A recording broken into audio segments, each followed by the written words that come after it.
Profitant de l'occasion, mon général, le président de la République est revenu sur l'interdiction de la présence militaire dans les zones d'exploitation minière artisanale. C'est quoi le message que vous relayez dans le Grand Katanga? D'abord, ce n'est pas le sujet du jour.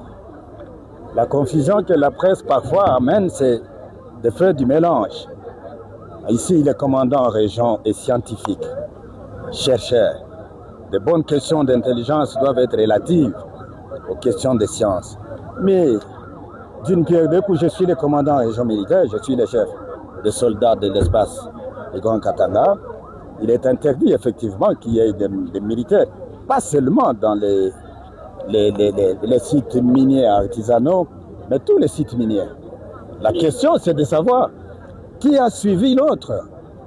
Les soldats vivent en brousse pour vous protéger, pour défendre la République. Mais vous créez des sociétés de mines dans cette brousse-là. Il se pose une question. Si vous, journaliste, vous êtes assez capable de comprendre, je fais quoi?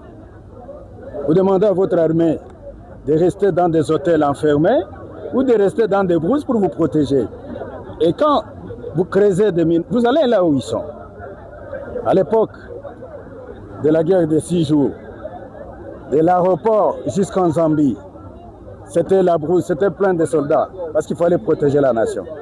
Et les soldats sont là. Mais aujourd'hui, c'est toute une grosse société qui commence ici où nous sommes, jusqu'en Zambie. Je fais quoi? Où est-ce que je dois mettre les militaires?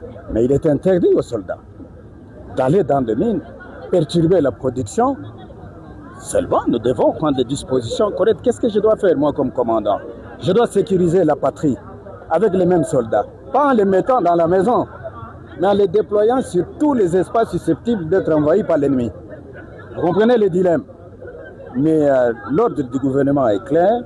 Je suis ici ce matin, je viens de donner instruction pour que tous les militaires qui sont dans le site, comment on m'a dit, Kisankala, on m'a dit qu'il y avait des soldats, j'ai donné instruction ce matin, les camions sont partis, on est en train de dégager tout le monde, c'est interdit.